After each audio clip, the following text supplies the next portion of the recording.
Guys, Radhe Radhe. आज मैं दोबारा से पैंट की कटिंग बता रही हूँ। ये 2 मीटर के कपड़े में, तो आपको पहले अच्छे से समझ आएगी। हेलो गाइस, जो भी आपका आड़ा कपड़ा हो तो आपको क्या कहते हैं उसकी मार्किंग पहले से कर देनी है, निकाल देना है उसको। और ये जो खुला भाग होता है उसको अपनी तरफ रखना है और बंद भाग उधर की तरफ रखना है। तो जैसे मैंने पहले बताया था कि आपको 2.5 इंची की मैं बेल्ट लगाने के लिए रख रही हूँ, इसमें लास्टिक डाल रही हूँ। और ये 40 हिप का है, तो इसका मतलब है इसका चौथा हिस्सा हुआ 10। तो मेरा यहाँ पे बैठा हिप का 10, और मैंने ये 10 इंची लगा दिया। 10 इंची पे से मैंने 2 इंची की मार्जिन लिया। मार्जिन ये आ गया।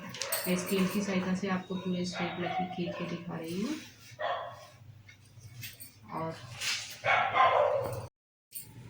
फिर ये मेरा जो आया 10 इंची की मेरी यहाँ तक हिप्स थी, जो मैं 40 की लगाई थी, और 2 इंची का मैंने मार्जिन रखा था। मार्जिन पे से मैंने यहाँ से 12.5 का आसन लिया। मेरा ये आसन है 12.5 का, और 2.5 इंची मैंने आगे से आपका लिया, जो मुझे इसकी गोलाई देनी है। गोलाई देने के लिए मैंने 1.5 इंची का गोलाई लगा दी। अब इसको देखना है कि यहाँ से यहाँ तक मेरा कितना बैठा है। तो मेरा यहाँ पे बैठा 14.5। अब 14.5 का मेरा आधा हुआ 7.5 के करीब बैठता है। तो आपकी लंबाई कितनी है, आप लंबाई के हिसाब से। अब मेरी लंबाई है 38, तो 38 पे मैंने सही निशान लगाया, और उसके नीचे से ही 2 इंची का मैंने फटा मोड़ने के लिए निशान लगा दिया। ये मेरी लंबाई है और ये मेरा फटा मोड़ने का है। इसी के फिर सीधा स्ट्रेट लकीर खींचनी है। जो आपने बीच में से निशान लगाया था बिल्कुल वहीं तक खींचनी है जहाँ पे आपकी लंबाई का निशान दे रखा है। तो जो मेरा ये पार्ट था मैंने उसका आधा किया, तो मेरा 14 था, तो मेरा उसका आया 7, 7.5 के करीब। और 7.5 में से मुझे आधा करना है, तो इसके नीचे जाएंगे हम 7.5 का आधा करेंगे। तो मेरा जो आता है 3.5 से भी थोड़ा सा एक कॉल ज़्यादा आता है, तो 3.5 लगाएंगे हम यहाँ पे। 3.5 मैंने यहाँ लगाया, 3.5 मैंने यहाँ लगाया, और ये मेरा नीचे फोल्ड करने का निशान लगाया। एक मेरे पास ये भी स्केल है और एक ये स्केल है, इन दोनों की अपेक्षा से मैंने जो मेरा निशान था उसको मैंने मार्किंग कर दी यहाँ से, और मेरी एक ये मार्किंग यहाँ से। तो ये आपका फर्स्ट पार्ट तैयार है। मेरी 2 मीटर के कपड़े में से 38 इसकी लंबाई है और 40 इंच इसकी हिप है। 2 चीज़ों में मैंने आपका पैंट तैयार कर दिया है। देखो गाइस, मैं कटिंग कर रही हूँ। जो मार्किंग मैंने कर रखी है उस पर से मैं कटिंग कर दूंगी।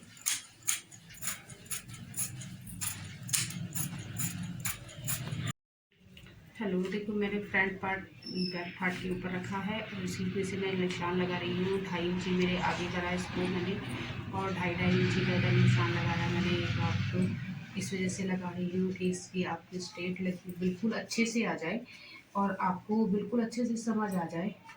गाइस, ये यहाँ तक जानी है, क्योंकि मुझे ये 2.5 इंची के और ज़्यादा फालतू चाहिए, क्योंकि बैक पार्ट के लिए बैठने में जो दिक्कत होती है वो दिक्कत ना हो आपकी। मैं स्केल की सहायता से आपकी बिल्कुल स्ट्रेट लकीर इधर से खींची मैंने। आपकी एक लकीर जो मैंने अभी आपके सामने मार्किंग करी वो खींची, और इससे मैंने गोलाई खींची। आपकी 2-2 इंची का मैंने यहाँ से मैं 2 इंची लूँगी। 2-2 इंची का मैंने निशान लगाया, क्योंकि बैक पार्ट में ज़्यादा ही रखना चाहिए।